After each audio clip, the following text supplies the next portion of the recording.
You come on the air with developing news from Juneau. Fire and Rescue says the two people who fell through the ice near Mendenhall Glacier are now safe. What we know about the rescue efforts. Plus a story with an outcome you wouldn't expect looking at these pictures. Hear about how a group survived even though their plane is now mostly submerged in a lake. The latest update in the effort to get people across Ketchikan after last week's landslide blocked a road and is keeping schools closed. And an update on Mount Spur with the latest from the Volcano Observatory here in Alaska. You're watching Alaska's news source. As we come on the air, we have an update to breaking news near the face of the Mendenhall Glacier. Alaska's news source has confirmed two people who fell in the water are both safe. Now that from Capital City Fire and Rescue's assistant fire chief, who says they do not believe that they were involved with any tourist activities, and it remains unclear why they were on the ice. The assistant chief says recent temperatures making it warmer temperatures make that extremely dangerous. While it might seem like it's pretty stable right now from our vantage point at the visitor center, the closer you get to the shore, especially if there's any kind of moving water as you get closer towards the face of the glacier, you're going to have varying levels of thickness of ice, and it's just not a good idea for anyone to be on the ice right now. The assistant chief says the two people rescued are in serious but not critical condition. They were treated in an ambulance and getting medical attention. We're going to update the story as we learn new information on our website and our mobile app. Now, from that survivor story to another incredible story of survival.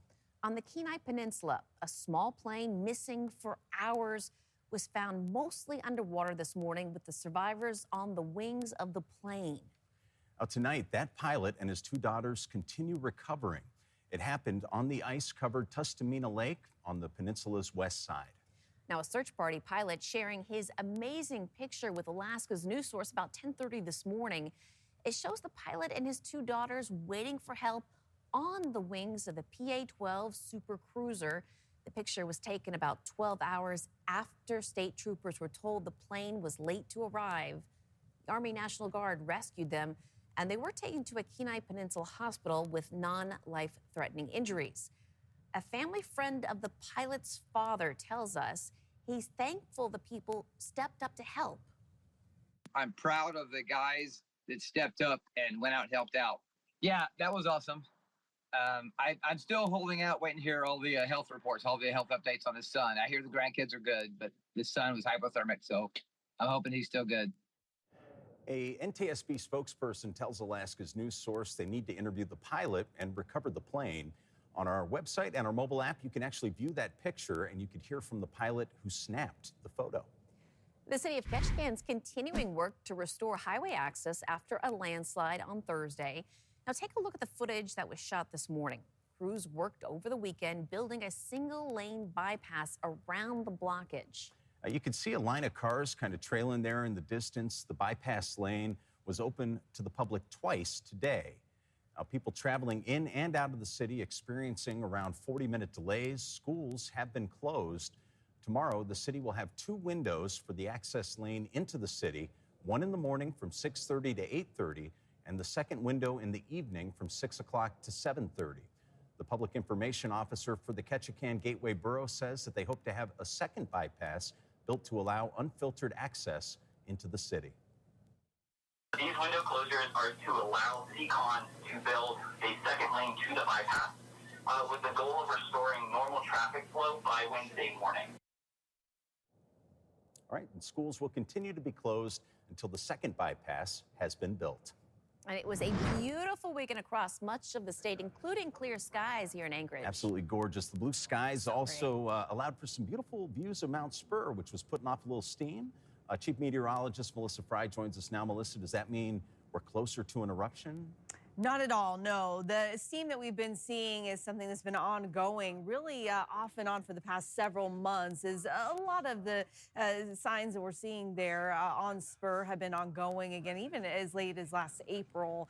This is the view, though. Isn't this gorgeous? Tommy sending this great video from over the weekend. You can see those beautiful blue skies, the clear views. There's a lot of snow still on Spur, but you can see that steam being put up. Now, we know that new magma has entered the Earth's crust. There is some heat from there, and that's part of what's happening with some condensation ongoing. But again, we have not seen any increased activity. The things that the scientists are still waiting for are things like additional earthquakes, additional gas emissions, and they have not seen any increase in that activity here over the past couple of weeks. So I do want to show you again, the area is still under an advisory. That has been the case again since last October, as they are continuing to again expect a likely eruption at some point.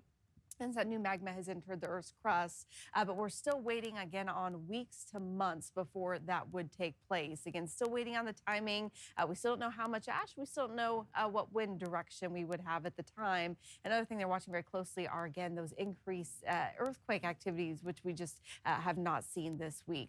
Looking at those conditions across the state, mostly cloudy in Anchorage. It's warm, nearly 40 degrees, 41 in Juneau, 47 in Ketchikan at this hour. Even warm across the interior with temperatures there into the mid-30s. Quite the contrast to the slope where temperatures are still below zero, 9 below right now in Kotzebue. We do have this area of low pressure pushing to the north that is bringing some pockets of heavy rain along the coastal areas of south central, and still seeing those scattered showers as you head into southeast. That is going to continue to push to the north, and as it does, we'll see a quick shot of a chance for some light snow in the Anchorage Bowl as we head into early tomorrow morning. Otherwise, most of that activity is going to hold out near the coast and down into southeast. Now, we do have chances for snow heading to the interior. I'll have the details on that in your extended forecast here in a few minutes. Thank you, Melissa.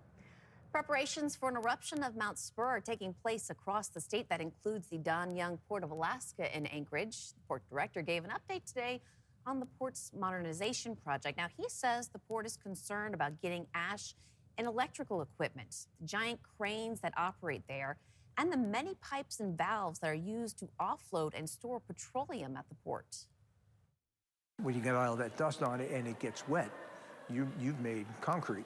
And then you've got to either replace the valves or you have to do some serious maintenance on them to get them open again. So you put a bag over the top of them and you've solved the problem. Now, he said if an eruption happens, the port gets its guidance from the city's emergency management group. Now, we here at Alaska's News Source are working on a special newscast that's airing in the next week as we watch Mount Spur's activity. It's a half-hour special discussing the science and the history of volcanoes in south central Alaska, as well as practical ways that you can prepare in case it does erupt. In Anchorage, catch it at 6:30 Friday on Channel 2, as well as 1 p.m. Saturday on Channel 5. And in Fairbanks, Volcano Watch airs Saturday at 4 o'clock on Channel 11 and at 6 o'clock on Channel 13. Still ahead, the feds renewed UAF's contract to operate an ice-cutting research vessel. Details just ahead. You're watching Alaska's News Source. A new clinic for Anchorage's children has opened. Okay, well, on behalf of Alaska Children's Urgent Care and Outreach, we are so excited to cut this ribbon to mark the start of our new practice. 1, 2, 3. Now, people up to 26 years old will be accepted for illnesses and injuries. The Urgent Care's medical director and owner says it will hopefully lessen the load in the emergency room so those doctors can focus on the children who are critically ill. The clinic also has an outreach telemedicine program, which says it can serve school districts. She explained why she thinks a facility like this is especially important in our state. In Alaska, the medical services are very limited where pediatric patients are concerned. So we provide a gap coverage in between primary care and emergency care here.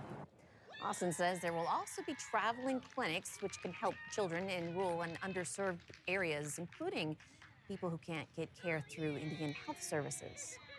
And covering the interior, the University of Alaska Fairbanks contract to operate The Fed's ice-cutting Arctic research vessel, known as the Sikuliak, has been renewed by the National Science Foundation through 2028. University leaders say the nearly $60 million contract will keep research projects going in the Pacific, something that's continued since the scientific ship was built back in 2014. Projects planned for this year include research in the South Pacific and Arctic Oceans. Despite, in the renewed agreement, one challenge that remains for the vessel and UAF's operation of that vessel is a lack of a home port. That will be increasingly needed and scrutinized by the owner. That is Seward Marine Center's dock is, and we unfortunately just learned this last week that we had a major proposal did not get funded to revitalize that dock. And so that's like $100 million. It's not cheap the way we'd like it. But I would say absolutely top of the list is the expectation of the owner to have a facility that meets national needs. And you can't even put a crane on that dock now. It's way past its lifetime. UAF did not have to compete with other potential operators for their contract extension. Thanks for listening. Click subscribe so you can get the latest podcast from Alaska's news source automatically. And stay up to date with breaking news and in-depth reporting available for free 24/7 with the Alaska's news source app.